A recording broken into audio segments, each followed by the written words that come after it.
बार एक व्यक्ति अपने जीवन से परेशान होकर परमात्मा की प्राप्ति के लिए जंगल में चला जाता है। रास्ते में चलते चलते उसे एक कुटिया दिखाई देती है और वह व्यक्ति उस कुटिया में प्रवेश कर जाता है। वहां उसे एक महात्मा जी दिखाई देते हैं। वह व्यक्ति महात्मा जी को प्रणाम करके बोलता है, महात्मा जी, मैं परमात्मा की खोज में निकला हूं। क्या आप मुझे अपना शिष्य बनाकर मेरा मार्गदर्शन कर सकते हैं? यदि हां, तो मैं आपके पास ही रहूंगा और सदा आपकी सेवा में ही कार्य करूंगा। महात्मा जी बिना कुछ सोचे समझे उसे अपना शिष्य बना लेते हैं। महात्मा जी के पास एक गधा भी होता है, जिसे महात्मा जी जब भी भिक्षा मांगने के लिए जाते तो उसे अपने साथ ले जाते हैं, ताकि जो भी भिक्षा मिलती उसी पर लाद कर ले आते।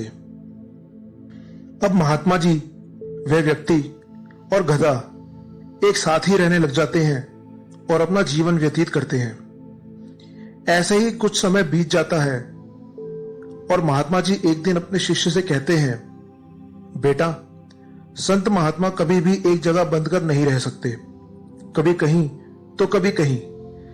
इसलिए मैं भी इस स्थान को छोड़कर भ्रमण के लिए कहीं और जाना चाहता हूं। अब तुम मेरी इस कुटिया में रहना और इस गधे की भी देखभाल करना। जब कभी मेरा मन करेगा मैं वापस आ जाऊंगा। शिष्य हाथ जोड़कर कहता है, महात्मा जी, जैसी आपकी इच्छा होगी मुझे स्वीकार है। अगले ही दिन महात्मा जी वहां से चले जाते हैं। महात्मा जी के जाने के बाद शिष्य उस गधे की बहुत देखभाल करता है। शिष्य सोचता है कि अगर महात्मा जी इतने पहुंचे हुए थे तो उनका गधा भी बहुत ही पहुंचा हुआ होगा। इस वजह से वह गधे की बहुत सेवा करता है। कुछ दिन बाद गधा बीमार हो जाता है और उसकी मृत्यु हो जाती है। शिष्य कुटिया के पास ही उसे दफना देता है और उस पर उसकी समाधि बनवा देता है, ताकि अगर जब भी कभी महात्मा जी वापस आकर गधे के बारे में पूछे तो वह उन्हें बता सके कि यह उसकी समाधि है। कुछ समय बीत जाने के बाद वहां आसपास के गांव में गधे के समाधि के बारे में चर्चा होने लगती है। लोग वहां आने लग जाते हैं, माथा टेकने लग जाते हैं, चढ़ावा चढ़ाने लग जाते हैं और यहां तक कि लोग मन्नतें भी मांगने लग जाते हैं। पर कभी भी कोई यह नहीं पूछता कि यह समाधि है किसकी। जितने लोग वहां मन्नत मांगते, उनमें से कुछ की तो कुदरती मन्नत पूरी भी हो जाती और वह आगे जाकर इस समाधि के बारे में और इसकी चमत्कारी शक्तियों के बारे में लोगों को बताने लग जाते हैं। इस तरह गधे की समाधि पर बहुत भीड़ इकट्ठी हो जाने लगती है और काफी चढ़ावा भी इकट्ठा हो जाने लगता है। शिष्य उस चढ़ावे से काफी धनवान हो गया और उसका रहन सहन भी बदल गया था।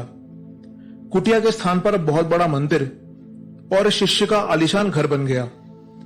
मंदिर में कथा कीर्तन होता और शिष्य उसमें पुजारी का काम करने लगा।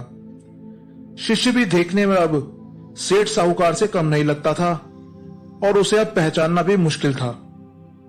कुछ समय बाद महात्मा जी घूमते घूमते अपनी कुटिया के पास वापस पहुंचे तो पहचान नहीं सके। वह कुटिया के स्थान पर एक आलीशान मंदिर और भवन निर्माण हो चुका था। महात्मा जी मंदिर के अंदर प्रवेश करके देखते हैं कि सामने एक सेठ बैठा दिखाई देता है।